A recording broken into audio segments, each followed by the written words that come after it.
All right, so here's just a video of myself hitting a 40-yard pitch shot.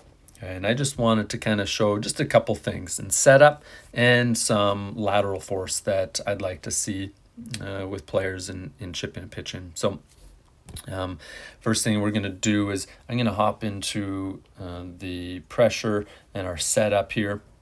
And first thing I want to look at and kind of show is up on the top, there's going to be some numbers along the top left, and that says 13.9 degrees foot flaring.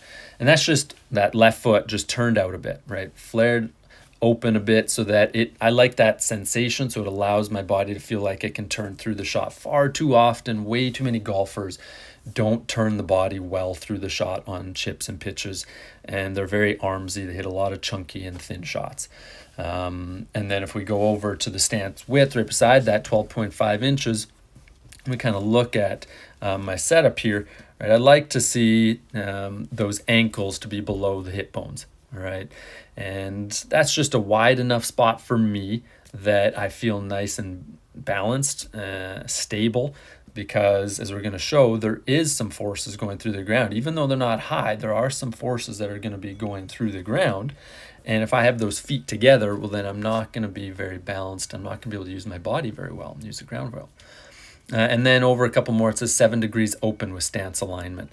That's just me aiming to the left a bit because of the fact that, usually I have that ball position back a little bit more with a wedge. The path will be more inside out when I hit, sending the ball to the right, and also my club face typically is a touch open with a wedge. So that's why I kind of aim to the left.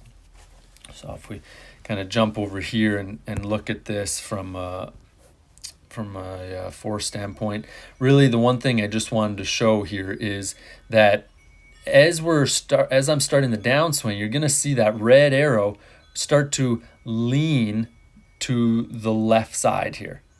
Okay, it's leaning to the left. That's the ground reacting upon me. That's the direction I'm going with my body, right? I'm pushing the ground to the right. The ground is pushing me back to the left.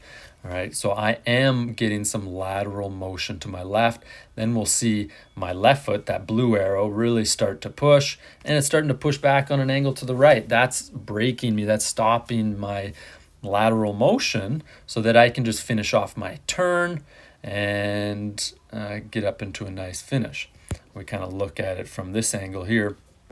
We'll be able to see as these arrows start to kind of crisscross in the downswing a little bit there, right? Red arrow pointing one way, blue arrow pointing another.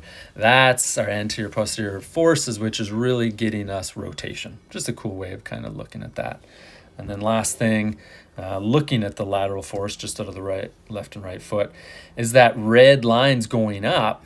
That's me applying force laterally, pushing my right foot into the ground laterally, helping me move my body to the left, that red line going up. So that's just showing clearly that I am getting this shift of my body. I'm pushing into the ground to shift and help push my weight over, my body over to my left side. And then my left side starts to say, okay, slow down, push off, let's just stay here, finish off the rotation into that swing. Okay.